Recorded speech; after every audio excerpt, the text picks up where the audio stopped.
Hi, everyone. I'm Elaine Quijano. The full scope of Democratic oversight power is on display this week.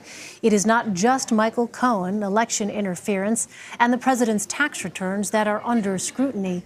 It's also the administration's policies. Secretary of Homeland Security Kirstjen Nielsen faced questions from lawmakers Wednesday about the president's national emergency declaration and about family separations at the border. As their investigations accelerate, most Democrats are being careful to not mention impeachment just yet. But Republicans are trying to portray every Democratic effort as a step toward that.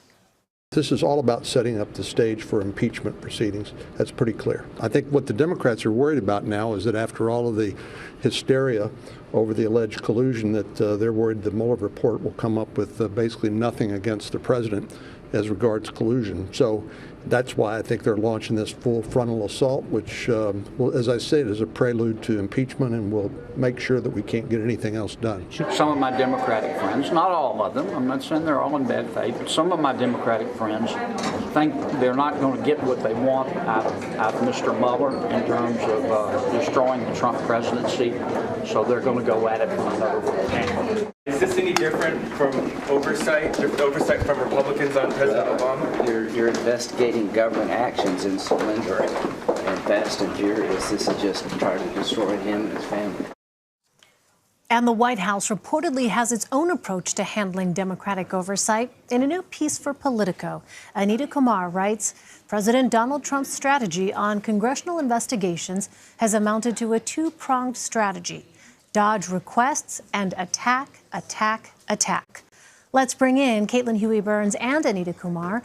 Caitlin is a CBSN political reporter, and Anita is a White House correspondent and associate editor for Politico. Welcome to you both. Anita, you write about the two-pronged strategy from the White House. How is it playing out? Sure. I mean, we've seen a lot of requests from House Democrats over the last couple months. I know that the House Judiciary Committee's request for 81 people got a lot of attention this week, but actually they've been requesting things. Nearly all of the House committees have been requesting things since January when the Democrats took over. What the White House and the administration has done is exactly what you said. They are not, in many cases, not providing the information that the committees are asking for. So they are giving reasons they can't give them, or ignoring the request, or just not giving them.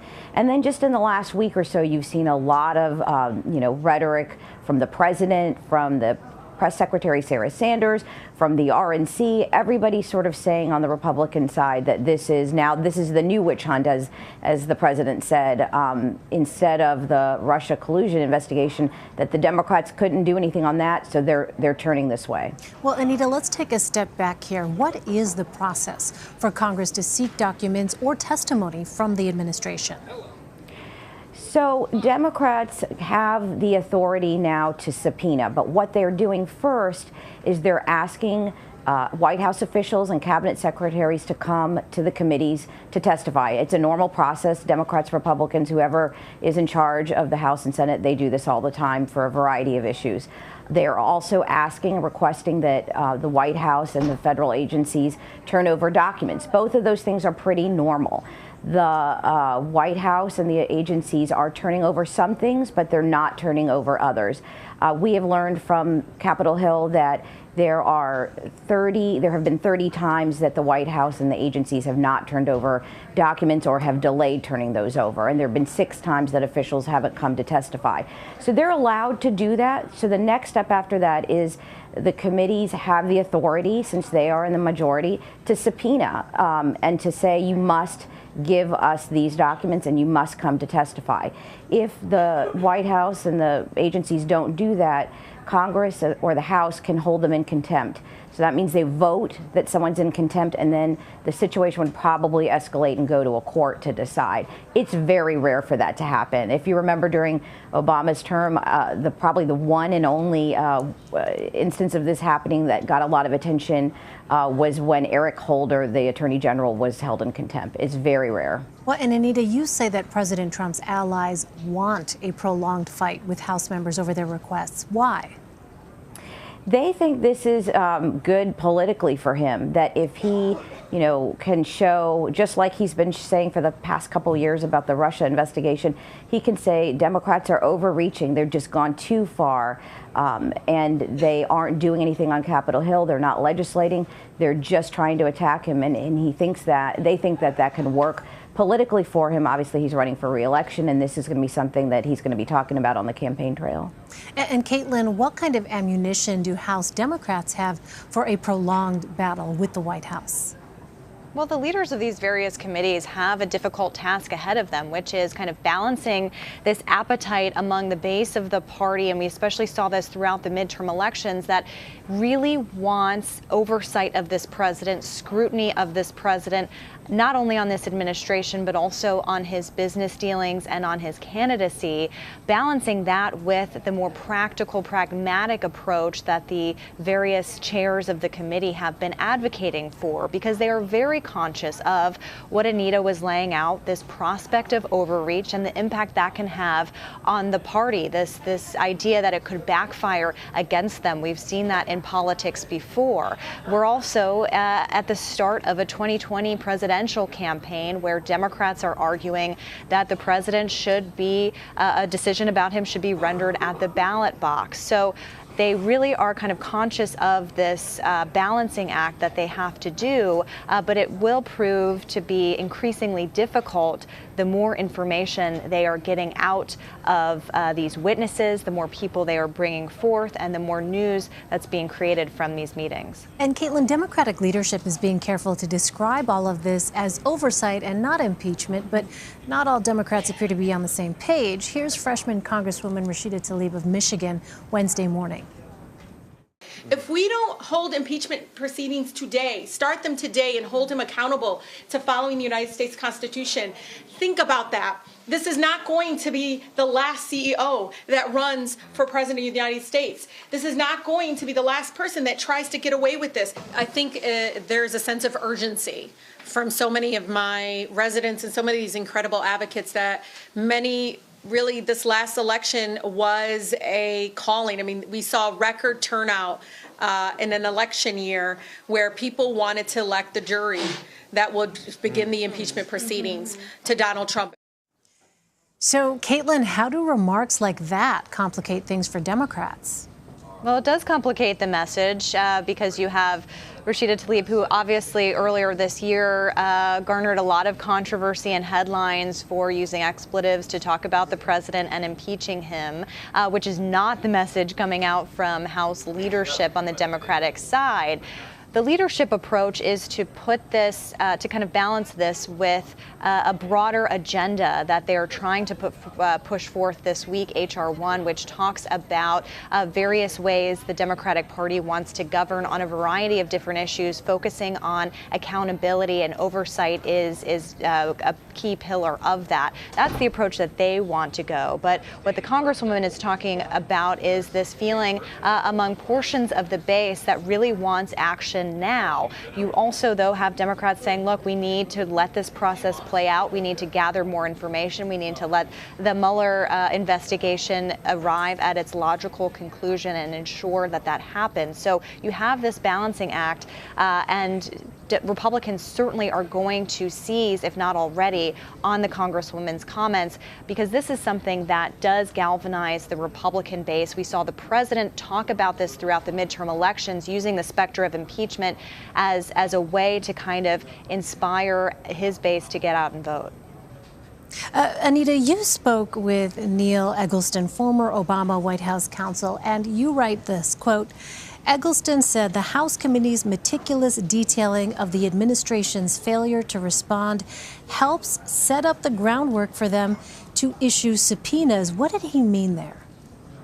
Sure. What he meant was that you don't just issue, or generally you wouldn't just issue a subpoena on day one. You need to prove and show to make your case that you have asked for documents, you have asked people to testify, and they are not cooperating. So what the committee chairmen and women are doing is they're putting in these letters they are detailing, well, we've asked you for this and you didn't respond, or you said this, so that they have eventually, if this does go to court, or this does go to a subpoena and then court after that, that they have this record showing, here's what we tried to do. We were trying to be reasonable. We tried to work with you to negotiate so you can provide us these documents, and you didn't do it. So we're seeing a lot of back and forth between the House committees and the administration, each detailing sort of their side of things as they sort of brace for what could eventually be a battle in court. And on the White House side, Anita, I know you've reported on this.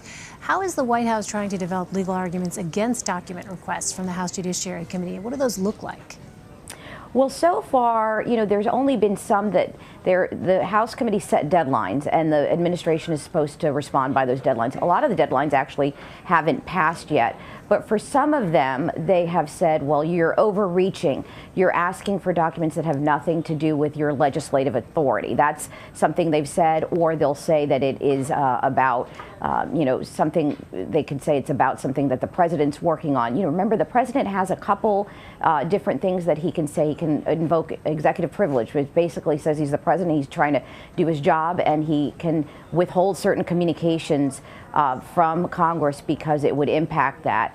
He has not invoked that yet, and that would take some, research for them to decide if they want to do that. He does have one other thing he can use as well, which is some of his senior aides, special assistants to the president, people maybe like the chief of staff or Kellyanne Conway's counselor, or maybe his daughter, who is senior aide, would be exempt from having to testify. So there is a Department of Justice long-standing practice from the Department of Justice that says if you're an assistant to the president, and he should be able to get advice and counsel from you without you having to go testify. So there are a couple things that they can use down the road, and they haven't really used those yet. They're basically just saying what Congress is asking for, what the House is asking for, is unusual, and it's just not in their purview. Well, in an opinion piece out Wednesday, Republican National Committee Chairwoman Ronna McDaniel writes, quote, Democrats' politically motivated sideshow is an effort to distract from all of the good that is happening in our country right now. Caitlin, how concerned are Democrats that these investigations will drown out the policy matters that they want to discuss in 2020? Well, Democrats argue that first they can walk and chew gum at the same time, but also that oversight and accountability is kind of key to their pitch for governing. They are conscious, as we've talked about overreaching and about the backlash they could receive in 2020 from voters if the president and the RNC and Republicans are successful at making the case that Democrats are not focusing on things that the American people are focused on. Democrats also say that they still need to keep the eye on the ball on the economy, on the idea that lots of people aren't feeling the effects of the economy that looks good on paper. They're also going to really want to focus in on healthcare, rising costs of drug pricing, and ways to expand or fix the system currently. So they've got a lot of work to do, and they're very conscious of this idea that these investigations could take over news cycles, but they're also very conscious of the idea that this is what voters want from them, to apply oversight and scrutiny of this president that they feel has been lacking over the past 2 years. Anita, you say the Trump administration was poorly prepared for this onslaught of investigations. Are White House officials satisfied with the current state of their war room? I think it's still an ongoing process. Last year, when it looked like the Democrats would take over the House, and even after they did, after the election, they needed to immediately hire a lot more people. That's one of the problems in the White House, the Trump White House, for the last 2 years, is that they've been short-staffed. So they needed to hire more people, not just attorneys, but people that could help with messaging, even lower-level people, or not lawyers themselves, but people that could do the research to find the emails and the documents, all those kinds of things. So they were not prepared. They have since then hired a good number of people, and they can ask people from the agencies to come over to the White House and help them also. But I think that there are people that still feel that they could go further and they could be more prepared. Caitlin, I want to ask you about a statement from Democratic National Committee Chairman Tom Perez, who on Wednesday announced that Fox News would not be a partner for the party's 2020 primary debates. What do you make of that? Well, this may be an issue that is more directed at messaging than anything really substantial. Remember, in 2016, Fox News didn't actually have a debate. They had a couple of forums or town halls with Bernie Sanders and Hillary Clinton, but they didn't host an actual debate. This is also, coming after that New Yorker article that detailed the relationship between Fox News and the president. So this could be seen as the Democrats' kind of way of responding to that. You will see some criticism, though, of this approach, and I'm curious to see some of the more moderate members of the Democratic field, what they have to say about this, whether they want to expand their reach to other avenues. All right, Caitlin, we will speak with you later this hour about your interview with Congressman Seth Moulton. Thank you. Anita Kumar, thanks to you. Appreciate your time. Sure.